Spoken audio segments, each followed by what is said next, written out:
जगन्मातरं भावये आद्यन्तरहितम् अनन्तलक्ष्मीं सदाद्यन्तरहितम् अनन्तलक्ष्मीं सदादिलक्ष्मीं जगन्मातरं भावये। मातर्नमामि कमले कमलायताक्षी श्रीविष्णुहृत्कमलवासिनि विश्वमातः क्षीरोदजे कमलकोमलगर्भगौरी लक्ष्मीप्रसीद सततं नमतां शरण्ये। शिवाय गुरवे नमः, श्रीमात्रे नमः, श्रीविष्णुरूपाय नमः शिवाय, श्री महालक्ष्म्यै नमः। बाणश्रेणी सहस्राक्षी सहस्रभुज पादुक 366వ నామం సహస్రాక్షి, 67వ నామం సహస్రభుజ పాదుక. ఈ రెండు నామాల్ని కలిపి చూసినట్లయితే అమ్మవారి యొక్క విరాట్ రూప వర్ణన ఈ నామాల్లో కనబడుతున్నది. అమ్మవారి యొక్క దివ్యమైన స్వరూపము ఆ బాణశ్రేణి కూడా కలిపి చూస్తే, బాణములు అన్నప్పుడు ఇంద్రియములు అనే భావన చూస్తే అనంతమైన ఇంద్రియ శక్తులతో గోచరిస్తున్నది. అనగా ఇక్కడ నేత్రములు, భుజములు, పాదుకములు మాత్రమే చెప్పారు. మిగిలినవన్నీ కూడా బాణశ్రేణిలో స్వీకరించవచ్చు. బాణశబ్దానికి ఇంద్రియముల అర్థాన్ని గ్రహించి అనంతమైనటువంటి శ్రవణ శక్తులు, నాసికా శక్తులు ఇత్యాదులన్నీ స్వీకరించవచ్చు. ఇక్కడ ముఖశక్తులు మొదలైనవన్నీ కూడా ఇలా చూస్తే అనంతమైన రూపం అమ్మవారిది. ఇదే విరాట్ రూప వర్ణన అనే ఒక అద్భుతమైన అంశము మన యొక్క వైదిక సాహిత్యంలో కనబడుతుంది. భగవత్ స్వరూపాన్ని విరాట్ రూపంగా ఉపాసించడం ఒక పద్ధతి. విరాట్ అంటేనే అతిపెద్ద అని అర్థం. అతిపెద్ద అంటే ఎంత పెద్ద అని అర్థం? విశ్వమెంతో అంత. కనుక విశ్వమంతా వ్యాపించినటువంటి దర్శన శక్తి, శ్రవణ శక్తి, గ్రహణ శక్తి, చలన శక్తి ఇవన్నీ కలిపి చూస్తే, అన్నీ కలిపి ఒక్కటిగా చూస్తే ఈ సమిష్టి శక్తి స్వరూపమే విరాట్ స్వరూపము.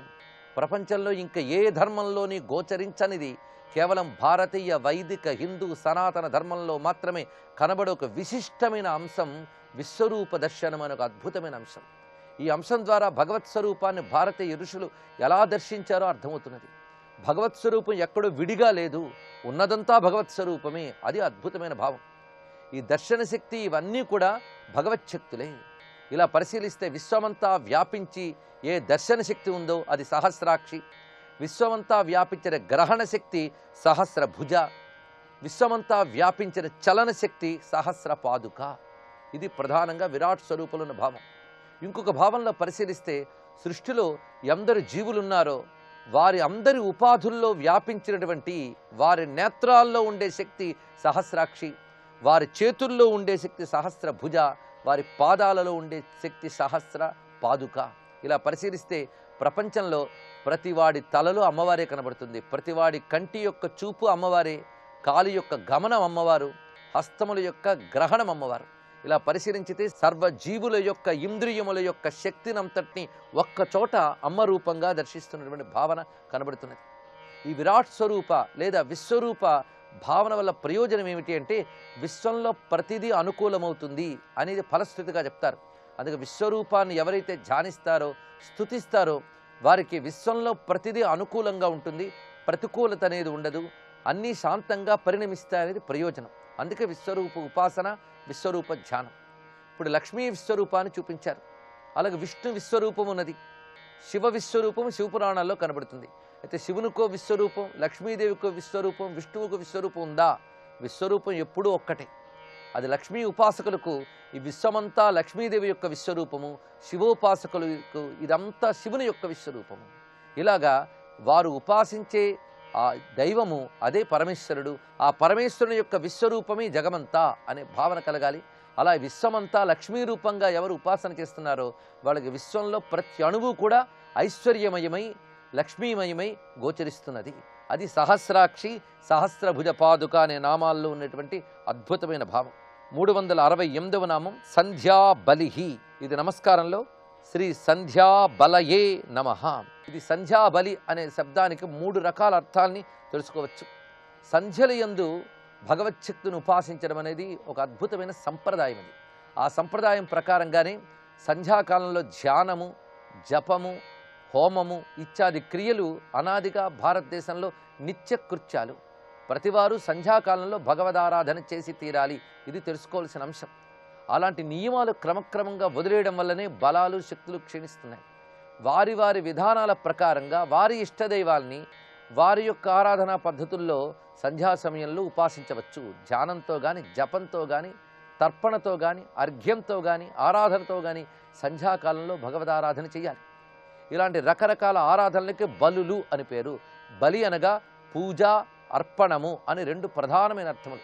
అది సంధ్యా బలిహి అంటే సంధ్యాకాలంలో చెయ్యబడే పూజల రూపంతో ఉన్నది, అర్పణల రూపంతో ఉన్నది. అందుకే సంధ్యోపాసనా స్వరూపిణి అనేది తాత్పర్యము. సంధ్యల యందు ఉపాసింపబడే ఏ సంప్రదాయం ఉన్నదో, ఏ శక్తి ఉన్నదో, ఏ విద్య ఉన్నదో అదే మహాలక్ష్మి. అందుకే సంధ్యాబలిహి అని చెప్పబడుతున్నది.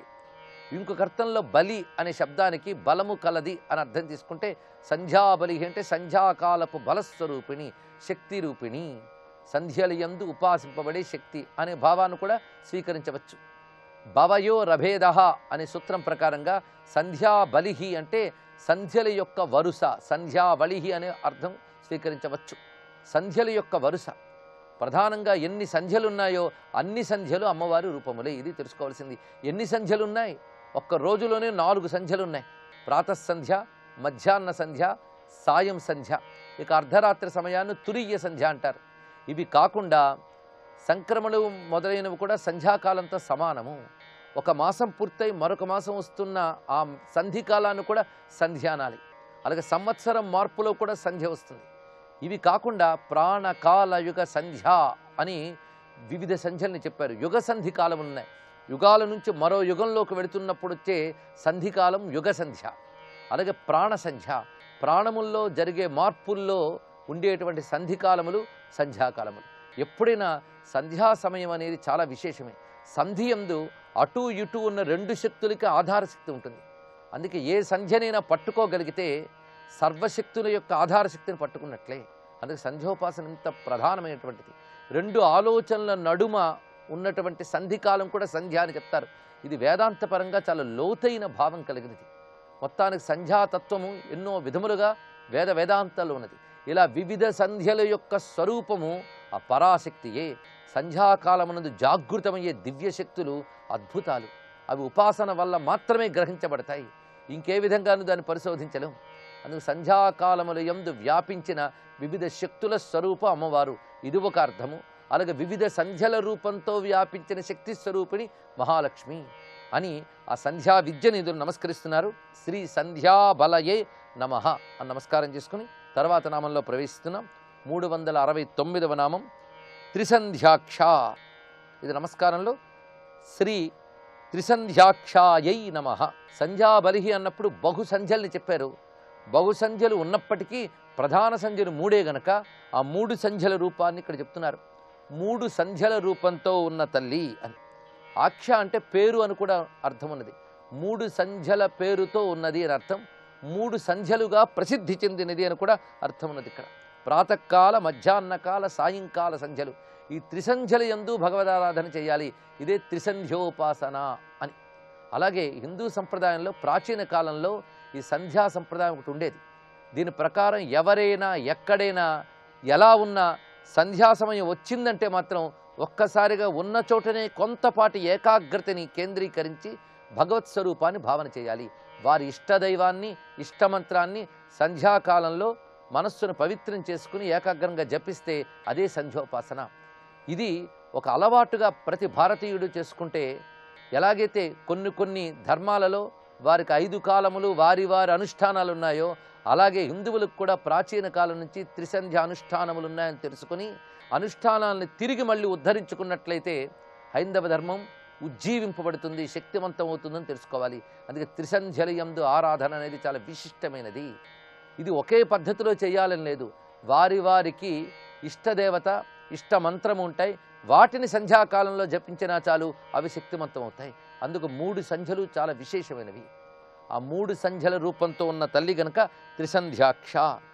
3 సంధ్యల్లో అమ్మవారికి 3 పేర్లు చెప్పబడ్డాయి. ప్రాతకాల సంధ్యలో గాయత్రి, మధ్యాహ్న కాలం సావిత్రి, సాయంకాలం సరస్వతి. ఇవే బ్రాహ్మి, రౌద్రి, వైష్ణవి అని కూడా చెప్పబడుతుంటాయి. ముగురమ్మలు అనేది ఈ త్రిసంధ్యల దేవతలే, ముగురయ్యలు కూడా ఈ త్రిసంధ్యల దేవతలే. ఇది తెలుసుకుని సంధ్యాస్వరూపిణి అని. పైగా మరొక విశేషం ఏంటంటే సహస్రాక్షి నుంచి మనం సూర్యభగవాన్ యొక్క స్వరూపంగా చూస్తున్నాం. మహాలక్ష్మి ఆ సూర్యకిరణముల యందు వ్యాపించినటువంటి శక్తి రూపమే. అందుకు సూర్యుడు నారాయణుడు, కాంతి లక్ష్మి, ఇదే లక్ష్మీనారాయణ స్వరూపము. ఆ కిరణ సమూహమే బాణశ్రేణి. ఆ సూర్యంలో ఉన్న దర్శన శక్తే సహస్రాక్షి, సూర్యునిలో విస్తార శక్తే సహస్రభుజ పాదుక. ఆ సూర్యుడు బహు సంధ్యలు అంటే బహుకాల పరిణామాలతో ఉంటాడు కనుక సంధ్యాబలి.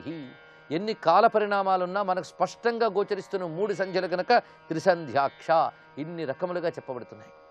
ఇలా త్రిసంధ్యాక్ష రూపిణిగా ఉన్న సౌరశక్తి రూపిణైన తల్లికి నమస్కరించుకుని త్రిసంధ్యాక్షాయై నమః అని ప్రణమిల్లి 370వ నామం బ్రహ్మాండ మణిభూషణ. ఇది నమస్కారంలో శ్రీ బ్రహ్మాండ మణిభూషణాయై నమః. ఈ బ్రహ్మాండమునకంతటికి మణిభూషణముగా ఉన్న తల్లి, ఇది అర్థం చేసుకోవచ్చు. అంటే ఈ బ్రహ్మాండములు ఎన్నున్నాయో కానీ ఇన్ని బ్రహ్మాండాలకి అలంకారం ఎవరయ్యా అంటే అమ్మవారే. సృష్టిలో చైతన్యమే అలంకారం. ఎంత అద్భుతమైన శరీరం ఉన్నా చైతన్యం లేకపోతే ఇంకది వ్యర్థమే. అందుకే శరీరానికి మణిభూషణం ఏదయ్యా అంటే చైతన్యమే. అలాగే బ్రహ్మాండములకు అమ్మవారే మణిభూషణ అంటే అర్థం అమ్మ లేకపోతే ఈ బ్రహ్మాండములన్నీ మృతప్రాయములే. త్వయా వినా జగత్ సర్వం మృతతుల్యంచ నిష్ఫలం సర్వసంపత్స్వరూపాత్వం అని వర్ణిస్తాడు ఇంద్రుడు అమ్మవారిని స్తుతిస్తూ. అందుకే తల్లి నువ్వు లేకపోతే ఈ జగమంతా మృతప్రాయమే, జడమే. కనుక జడమైన ప్రపంచానికి చైతన్యాన్నిచ్చే తల్లి కనుకే మృత సంజీవిని అని గతంలో ఒక నామాన్ని చెప్పుకున్నాం. అంటే జడమైన జగత్తుకి చేతనత్వాన్నిచ్చే చైతన్య రూపిణ అర్థం. ఆ భావమే ఇక్కడ స్వీకరించాలి. సమస్త బ్రహ్మాండములకు అలంకారముగా ఉన్న చైతన్య రూపిణి గనక బ్రహ్మాండమణి భూషణ, ఇది ఒక అర్థం. ఇంకొక అర్థంలో మనం చూస్తున్నటువంటి ఈ విశ్వంలో మనం చూస్తున్నా అన్న మాట చెప్పాం. ఎప్పుడైనా లోకం గురించి వ్యాఖ్యానించేటప్పుడు రిలేటివ్ మనమున్న స్థితి బట్టే వ్యాఖ్యానిస్తాం. భూమి యందు కూర్చొని మాట్లాడతాం, అప్పుడు మనకు సూర్యుడు, ఆ సూర్యుడి నుంచి మనకున్న ప్రయోజనం వాటి గురించి మనం చెప్పుకోవాలి. అంతేగాని ఎక్కడో అంతరిక్షంలోకి వెళ్ళి సూర్యుడి గురించి మాట్లాడితే సూర్యుడి ప్రయోజనాలు మనం చెప్పలేం. భూమి యందు ఉండి మనం సూర్యుడి నుంచి పొందుతున్నటువంటి ప్రయోజనాలు చూస్తే ఈ సూర్యుడు మనం చూస్తున్న బ్రహ్మాండాలకన్నిటికీ ఆయనే పెద్ద మణిభూషణం. ఆయన లేకపోతే జగతికేమున్నది? అందుకే అనంతాకాశంలో గొప్ప మణిరత్నంలా ప్రకాశిస్తుంటాడు సూర్యభగవానుడు. ఆ సూర్యభగవానులో ఉన్న శక్తి అమ్మవారు గనక బ్రహ్మాండములకు మణివలే ప్రకాశించే సూర్యుని యందు చైతన్య రూపముతో ఉన్న తల్లి గనక బ్రహ్మాండ మణిభూషణ, ఈ అర్థాన్ని కూడా స్వీకరించవచ్చు. ఇలా 2 అర్థాలు ఇప్పుడు గ్రహించాం. ఇంకొక అర్థంలో ఇది విరాట్ రూప వర్ణన, సహస్రభుజపాదుక సహస్రాక్షి, ఇవి చెప్పినప్పుడు విరాట్ స్వరూప వర్ణనగా భావించబడుతున్నది.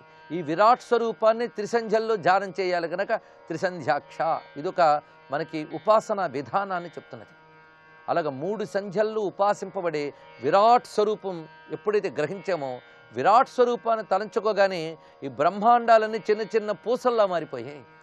అందుకు తల్లి విరాట్ రూపుడైనప్పుడు బ్రహ్మాండములు చిన్న చిన్న మణుల పూసల వలె మారి అమ్మవారికి అలంకారంగా మారిపోయాయి. కొన్ని నగలయ్యే, కొన్ని వడ్డాణములయ్యే, కొన్ని అమ్మవారి యొక్క కిరీటంలో అమరిపోయాయి. ఇలా బ్రహ్మాండములన్నీ అమ్మ విరాట్ రూపంలో అలంకారములుగా ప్రకాశిస్తున్నాయి గనక బ్రహ్మాండములని మణిభూషణములుగా ధరించిన తల్లి శ్రీ బ్రహ్మాండ మణిభూషణాయై నమః నమస్కరింపబడుతున్నది. ఇంత అద్భుతమైన అర్థం దాగి ఉన్నది. ఆ విరాట్ రూపిణి అయిన మహాలక్ష్మికి నమస్కరిస్తూ సర్వం శ్రీమాతృ చరణారవిందార్పణమస్తు.